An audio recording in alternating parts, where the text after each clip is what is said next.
For thousands of visitors, this view of St. John's is their first glimpse of Newfoundland and Labrador. More and more people are beginning their visit to this province at the eastern end, either by flying directly to St. John's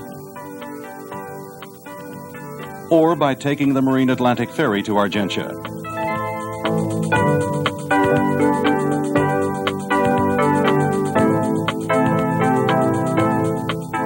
St. John's has plenty of past. Its very name, they say, comes from the day on which John Cabot landed here. For centuries after that, the French and English fought sporadically for possession of St. John's and supremacy in Newfoundland, until the English made a permanent conquest of the colony.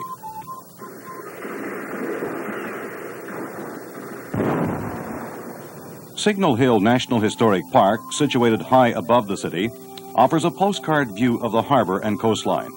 It was here that Marconi received the first transatlantic wireless signal. And St. John's holds much more for the visitor to discover. Commissariat House, built in 1819 as a residence of the Assistant Commissary General. Kitty Vitty Battery, which once defended the eastern edge of St. John's. Or the varied architecture of the city's churches. Just south of St. John's lies Cape Spear. The old lighthouse still stands and is a centerpiece of a National Historic Park. Here, the easternmost point in North America, you are closer to Ireland than to Vancouver, British Columbia. The photographer in you will love to explore this area. From Cape Spear with its crashing surf and granite cliffs, south to the tiny fishing village of Petty Harbor.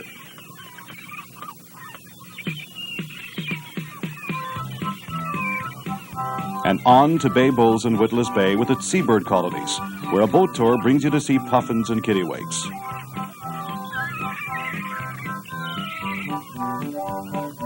Time now to head westwards across the Trans-Canada Highway to Whitburn, where an access road will take you to Placentia, the old French capital established in 1662. Overlooking the town is Castle Hill, which once defended the harbor.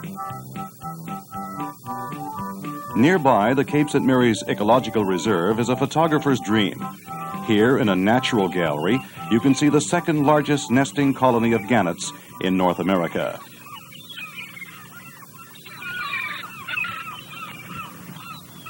We now follow Route 1 west off the Avalon Peninsula. If you're inclined to make a side trip, you can head south to Marystown and Grand Bank on the Burin Peninsula. Or head north to historic Trinity and Cape Bonavista. Next on Route 1, we reach Terra National Park, a vast, clean, unspoiled territory on the shores of Bonavista Bay. Want to set up camp for the night? Stop for a picnic? You have your choice of sites at Terra National Park. Want a close-up look at nature? There are hiking and nature trails galore. But bring your camera. Moose, black bears, and other year-round residents share the park with the people. A boat tour might even bring you within arm's length of the biggest wildlife of all, whales. Further west we go to Gander, whose international airport is a vital link in world travel. The town lies in the heart of some of the finest fishing and hunting territory in North America. Take a side trip to Newfoundland's northeast coast along the road to the Isles for a slice of old Newfoundland. At Twillingate, you may glimpse one of nature's miracles, icebergs. These dazzling white ice islands, some of them weighing hundreds of thousands of tons, drift south throughout the summer, often passing within a few hundred meters of a Long Point lighthouse. Nearby is Lewisport, where you can catch a ferry to Labrador for a world of unparalleled natural and scenic delights.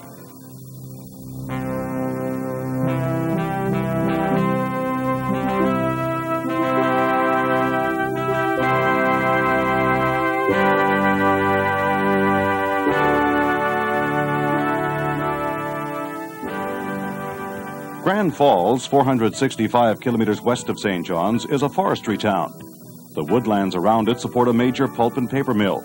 Yet salmon and moose thrive here to delight the sportsman or nature lover. Deer Lake is another logging community surrounded by magnificent forest land.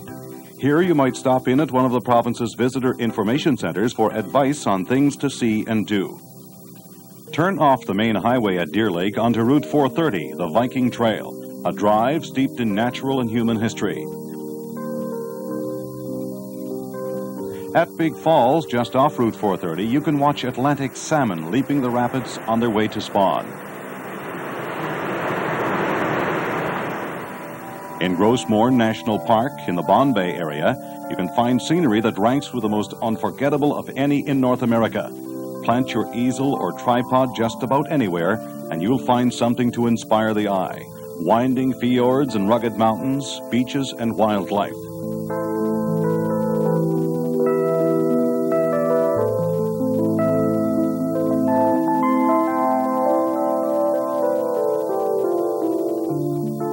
You might try a hike over the tablelands, which have been declared a World Heritage Site by UNESCO. North of the park are the Arches, a piece of natural architecture carved by the sea.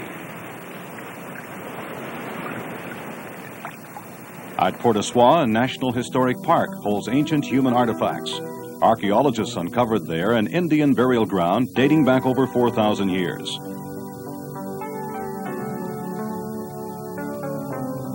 At St. Barb, you might take a 20-kilometer ferry ride to Blanc-Sablon in the Labrador coast. At Red Bay, an hour's drive away, is an astonishing sight, the remains of a Basque whaling community dating to the mid-1500s. Complete with shipwrecks. Back on the island, we go to St. Anthony, the largest town on the northern peninsula. Here you can buy beautiful hand-embroidered parkers at the Grenfell Mission Craft Store. Lansa Meadows, at the extreme northern tip of the island, is another World Heritage Site.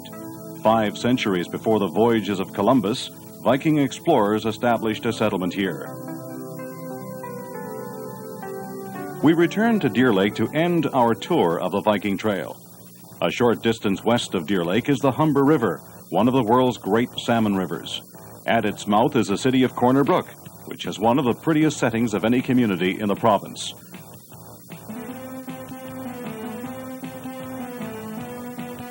From Brook, you may take a side trip along the Bay of Islands. Guide your automobile through rolling valleys along the coastline of Humber Arm to Blow Me Down Provincial Park. Stephenville along Route 460 was once the site of a huge American Air Force base. Today, the town has a modern paper mill. From Stephenville, continue along Route 460 across the isthmus onto the Port-au-Prince Peninsula. Until the turn of the 20th century, the French fished along this shore, and their descendants still live here, their language and culture intact. Near our journey's end is the Cadroy Valley, the richest farming region in the province.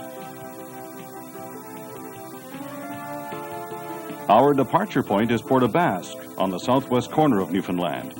For centuries a fishing station for the Basques, French, and Portuguese, Port aux Basques is now the principal marine Atlantic ferry terminal in the province.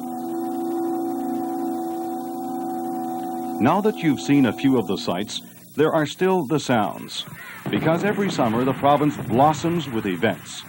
Folk festivals, craft fairs, sports events, and drama festivals. A happening in practically every corner of the province, unique to that area and its people. Now that's Newfoundland, at least a taste of it. And if you want to come back for a bigger helping, there's lots more.